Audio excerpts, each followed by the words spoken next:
Sir உங்களை விட நான் ஒரு சின்ன பையன் குழந்தை மாதிரி ஒரு பிரஸ் மீட் இவ்வளோ பேர் கேட்டுக்கிட்டு இருக்காங்க, அவங்களுக்கு ஆன்சர் பண்ணிக்கிட்டு இருக்கேன், இடையில இன்டர்ஃபியர் ஆகலாமா சொல்லுங்க சார். என் வேலையை நான் செய்யறேன், நீங்க உங்க வேலையை முடிச்சுட்டு பேசுங்க சார். முதல்ல நான் பேசிக்கிறேன் சார். என் வேலையை சார் என் காதலே படம் கல பத்திரிகை நீ பெரியாளான்னு கேக்குறீங்களா? அது என்ன நீ பெரியாளா? பேசுறது தப்புப்பா. படத்தை போடவே மாட்டாங்கன்னு சொல்றீங்களா? சாதாரண ஒரு வார்த்தையை பேசுறீங்க, நியாயமா இது? ஒரு படத்தை கஷ்டப்படுறது எவ்வளவு? நிறைய திரைப்படங்கள்ல வந்து பிரச்சனைகள் வருது. அதாவது நடிக்கிற நடிகர்கள் ஆர்டிஸ்டுக்கும் சரி, ப்ரொடியூசருக்கும் சரி, டைரக்டருக்கும் சரி, ஒரு குடும்பத்தில் ஏதாவது ஒரு பிரச்சனைகள்னா அவங்களுக்கு ஒரு ஆள் விட்டு கொடுத்து எல்லாம் வந்து ப்ரிவியூ ஷோவாக இருக்கட்டும் அல்லது ஆடியோ லான்ச்சாக இருக்கட்டும், அதில் நடித்த நடிகர்களும் நடிகைகளும் கலந்துக்கிட்டு பொதுமக்கள்கிட்ட வந்து அதை வெளிப்படுத்தணும். அதை விட்டுட்டு சின்ன சின்ன சச்சரவுகள் சண்டைகள் குடும்பத்தில் இருக்குது அப்படின்றதுக்காக ஒன்றும் இல்லைங்க. இப்போ பிள்ளைக்கு கல்யாணம்னா அவங்க வராமல் இருப்பாரா? அது மாதிரி தான் தமிழ் திரையுலகங்களில் சில விஷயங்கள் நடந்துக்கிட்டு இருக்கு. இதை பார்க்குறப்ப ரொம்ப மனசுக்கு வேதனையாகவும் கஷ்டமாகவும் இருக்குது. ஸோ குடும்ப பாங்க நல்ல படமாக இருக்குது. நிறைய புதுமுகங்களுக்கு வாய்ப்பை கொடுத்துருக்காங்க. இப்போ லேட்டஸ்ட்டாக பார்த்தேன், ஏதோ ஒரு படம் ஆடியோ லான்ச்சில் நம்ம டைரக்டர் மிஸ்கின் சார் பார்த்தீங்களா, இன்ஸ்டாகிராமில் நடிக்கிறவங்களெல்லாம் வந்து பார்த்தீங்கன்னா மூஞ்சில் குத்துவேன், முகரையில் குத்துவேன், இந்த மாதிரியான வார்த்தைகள் எல்லாம் தவிர்த்துட்டு எனக்கு ஒரு விஷயம் ஞாபகம் வருது சார். மிஸ்கின் சார் பிரச்சனை ரொம்ப தீவிரமாக வந்துக்கிட்டு இருந்தப்ப நான் அதை வந்து எதிர்த்து குரல் கொடுத்துருந்தேன். சார் பேசுனது தப்பு. என்ன சார்? இல்லை படத்தை பற்றி கலாச்சாரங்கிறீங்களே, அந்த மாதிரி கலாச்சாரத்தை கற்றுக்க வந்துச்சா அப்படியே கடலோட சுத்த வந்துச்சா சார்? அது ஒரு படம் சார், அது ஒரு படம் சார். அவங்க சரி கேளுங்க சார். சார் அது அவங்க படம் திரைக்கதை படமாக எடுத்திருக்காங்க, கலாச்சாரத்தை பற்றி சொல்லியிருக்காங்க. அதை நீங்க ஏன் சார் அதை பற்றி நானும் ஒரு படம் பார்த்துருக்கேன். நான் படம் பார்த்தப்ப அந்த படத்தை பற்றி இல்லை சார், இவங்க படம் எடுத்திருக்காங்க, அந்த படம் பார்த்துருக்கேன். ஒரு பொது மனிதனை நான் கருத்து சொல்லக்கூடாதா? நான் வந்து என்ன சார் பிரஸ் மீட்ல தான் சார் சொல்றேன். இல்லை சார், நான் பேசிக்கிட்டு இருக்கப்ப நீங்க இடையூறா வர்றீங்களா? இது ஒரு சபை நாகரிகமா? நான் இல்ல சார், நான் பேசுறேன். பத்திரிகை நிருபர்கள் வந்து பேட்டி எடுத்துக்கிட்டு இருக்காங்க சார். இது நாகரிகமா சார்? பிரஸ் மீட் நடந்துகிட்டு இருக்கு, நான் பேசிக்கிட்டு இருக்கேன், நீங்க ஊட வந்து பேசுறது நாகரிகமா? டீசென்ட்டா நீங்க? ஏன் சார்? சார் வந்து ஒரு சீனியர் என்ன சார் பேச விடணும்? பிரஸ் மீட்ல ஆன்சர் பண்ணிக்கிட்டு இருக்கேன், கேட்டுக்கிட்டு இருக்காங்க சார். நீங்க நான் பேசுறது முடிச்சதுக்கு அப்புறம் வாங்க சார். அதுதான் சார் சபை நாகரிகம், அதுதான் சார் சீனியர் ஆர்டிஸ்டுக்கு உண்டான ஒரு மரியாதை. நான் பிரஸ் மீட்டுக்கு மீட்டிங் கொடுத்துக்கிட்டு இருக்கேன். என் காதலே படத்துல சார் பேசிக்கிட்டு இருக்கேன் சார். நான் முடிச்சது வாங்க சார். அதுதான் சார் ஒரு சீனியர் ஆர்டிஸ்டுக்கு நடிகருக்கு அழகு சார். உங்களை விட நான் ஒரு சின்ன பையன் குழந்தை மாதிரி ஒரு பிரஸ் மீட் இவ்வளோ பேர் கேட்டுக்கிட்டு இருக்காங்க, அவங்களுக்கு ஆன்சர் பண்ணிக்கிட்டு இருக்கேன், இடையில இன்டர்ஃபியர் ஆகலாமா சொல்லுங்க சார். என் வேலையை நான் செய்யறேன், நீங்க உங்க வேலையை முடிச்சுட்டு பேசுங்க சார். முதல்ல நான் பேசிக்கிறேன் சார். என் வேலையை சார் என் காதலே படம் கல சரி கேட்டாங்க, நான் தான் பதில் சொல்றேன். பதில் சொல்ல விட மாட்டேங்கிறார்ல. இல்ல சார், சார் ரிப்போர்ட்டர்னாலுமே ஒருத்தவங்க கதவை பதிவிட்டதுக்கு அப்புறம் அவங்க கருத்தை சொல்லணும். பேசிக்கிட்டு இருக்காரு இல்ல, கதையை பத்தி பேசுறது என்னன்னா புதுமுகங்களுக்கு வாய்ப்பு கொடுத்துருக்காங்க. ஓகேங்களா? அதுக்கு வந்து நன்றி சொல்றேன். இந்த மாதிரி சாரை நம்ம தப்பா பேசல, புதுமுகங்களுக்கு வாய்ப்பு கொடுங்க, யாரையும் இந்த மாதிரி பேசாதீங்கன்ற ஒரு சின்ன கருத்து, அவ்வளவுதான். ஓகேங்களா சார்? தவறா பேசல. நம்ம சாரு என்ன பண்ணாங்கன்னா புதுமுகங்களுக்கு வாய்ப்பு கொடுங்க, இந்த மாதிரி இன்ஸ்டாகிராம்ல நடிக்கிறவங்களை பத்தி யாரும் ஆபாசமா பேச வேணாம் அப்படின்னு பொதுவான கருத்தை பேசலையே சார். இவங்க ஆபாசமா பேசுறாங்கன்னு சொல்லவே இல்லை, நான் பொது கருத்தை பதிவு பண்ணிக்கிட்டு இருக்கேன். செஞ்சு போங்க, 2 நிமிஷம் பேசி முடிங்க, நான் கேள்வி நான் வெளியே போயிடுவேன். அப்படியா? சரி சார், முதல்ல என்ன பேச விடுங்க சார். அதான் 2 நிமிஷம் உங்களுக்கு டைம். எங்க டைமை வேஸ்ட் பண்ணாதீங்க, எங்களுக்கு வேற ஒரு வேலை இருக்கு, நான் அடுத்த பிரஸ் மீட்டுக்கு போகணும். அப்படியா? ஆமா சொல்லுங்க. Okay sir. ஸோ இந்த மாதிரி புதுமுகங்களுக்கு வாய்ப்பு கொடுத்துருக்காங்க, கலாச்சாரத்தை நினைவுபடுத்திருக்காங்க. நிறைய இடங்கள்ல ஆடியோ லான்ச்சில் நானும் பார்த்துட்டேன் சார். நடிகர்களோ வர்றது கிடையாது. அதாவது ஒரு ப்ரொடியூசர்னா விற்காததை விற்று, ஓகேங்களா, கஷ்டப்பட்டு தான் படம் எடுக்கிறாங்க.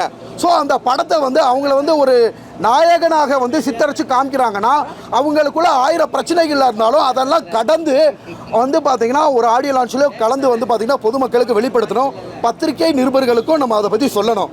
ஓகேங்களா? ஸோ இந்த படம் வந்து உண்மையிலே ப்ரொடியூசர் மேடமோட ரெக்வஸ்ட்னால இங்கே வந்து பார்த்து நீங்களே பார்த்துருப்பீங்க நிறைய ப்ரொமோஷன்ஸில். நான் உங்களை பார்த்ததே இல்லை. இந்த பக்கம் நான் சார் கொஞ்ச நாளைக்கு முன்னாடி தான் சார் நம்ம 2 பேரும் பார்த்து பேசுகிறோம், அதுக்குள்ளே பார்த்ததே இல்லைன்றீங்களா சார்? ஏங்க கேளுங்க சார். ரிவ்யூக்கு பண்ண போகிறேன் படத்துக்கு, அதுக்காக இருங்க சார், அதுக்கு முன்னாடி என்னோட சிக்னேச்சர்ஸ் இப்போ போட்டுக்கிறேன் எல்லாருக்கும். ஐயோ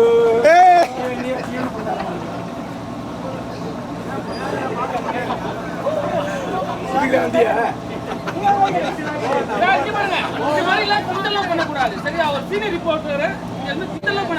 சார் யதார்த்தமா பேசுறாரு.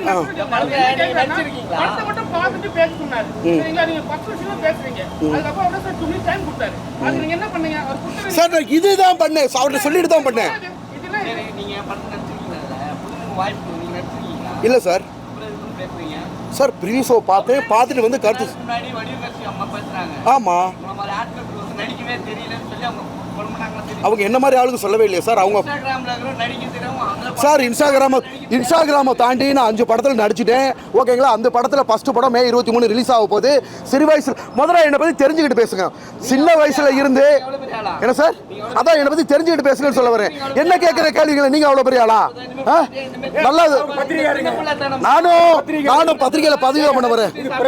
என்னது அப்பா, அது வந்து ஒரு சீனு, அதை தான் நினச்சி சின்ன படத்தனமா நீ முதல்ல கேள்வி கேட்டுற நிப்பாடுங்க. ஹலோ, நீல எவ்வளோ பெரிய ஆளு கேட்குறேன், நல்லா தெரிஞ்சுக்கோங்க பத்திரிகை நண்பர்களே. சின்ன வயசுல இருந்து டிராமா காம்படிஷன்ல ஃபர்ஸ்ட் பிரைஸ், என்னோட சான்றிதழ்கள் எல்லாமே நான் வந்து பதிவிட்டிருக்கேன் சோசியல் மீடியால, அது எல்லாருக்குமே தெரியும். இந்த மாதிரி வந்து கேள்வி கேட்கறது முதல்ல அநாகரிகம். அவ்வளோ பெரிய ஆளா இவர், அவ்வளோ பெரிய ஆளா கேளுங்க பத்திரிகை நிப்பாடிக்கலாம். அவர் அவ்வளோ பெரிய ஆளா? இந்த மாதிரி முதல்ல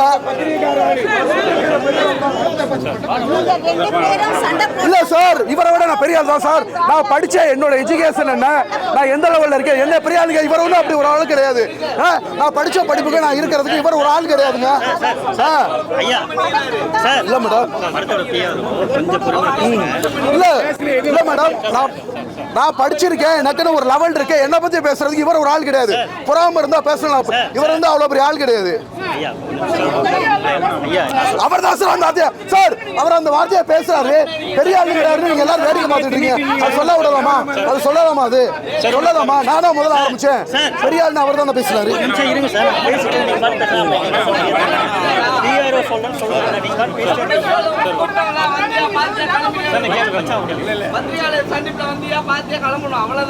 பத்திரிகை நீ பெரிய ஆளா பெரிய ஆளா?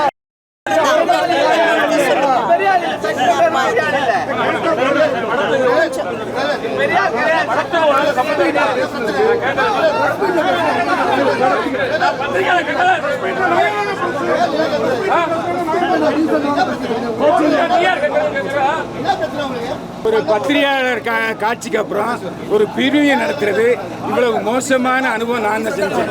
யார் இந்த ஆளு? ஏன் இவ்வளோ தான் பேச விடுறீங்க? நான் அப்பயே சொல்றேன், வெளியே போய் சொல்லுங்க, ஏன் போய் சொல்ல? நான் கேட்டது உங்க படத்துக்கான விஷயம். என்ன கம் டு தி பாயிண்ட். இல்ல படத்தை போடவே மாட்டாங்கன்னா அது படத்துக்கான பத்திரிகையாளர் சந்திப்பு தான் இது. அவருக்கான ப்ரமோஷன் பண்ணிட்டு இருக்காரு. அத போட மாட்டேன்னு சொல்லுங்க. அத போட மாட்டேன்னு சொல்லுங்க. உங்க படத்தை போடவே மாட்டேன்னா போடவே மாட்டாங்க. வார்த்தைக்குள் தவறு பேசாத போட மாட்டாங்க. நீங்க பேசுறது தப்புப்பா. படத்தை போடவே மாட்டாங்கன்னு சொல்றீங்களா? சாதாரண ஒரு வார்த்தையை பேசுறீங்க, நியாயமா இது? ஒரு படத்தை கஷ்டப்படுறது எவ்வளவு தெரியுமா? போன படத்துலயும் உங்களை பார்த்தேன், மறுபடியும் பார்க்கவும் நீங்க சந்தோஷமா சொன்னீங்க. ஒரே ஒரு விஷயம், இந்த படம் கல்ச்சருங்கிறீங்களே, பண்பாடு விஷயத்துல நீங்க பினிஷிங்கே இல்லையே படத்துல.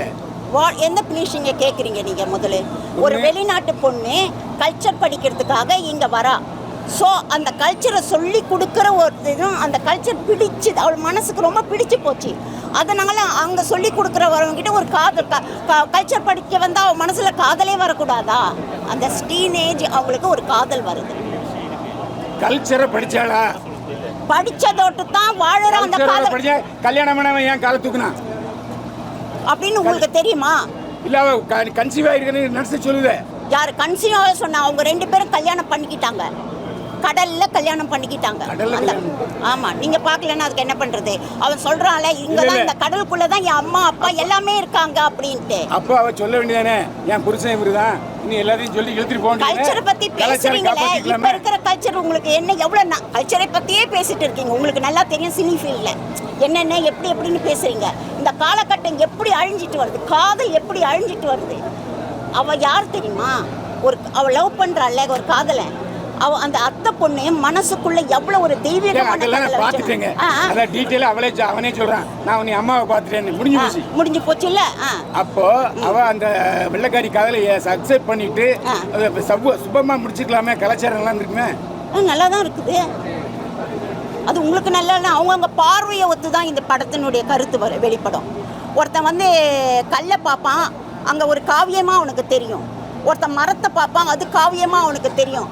எங்கே இருக்குது எல்லாமேனா நம்ம கண்ணில் தான் இருக்குது.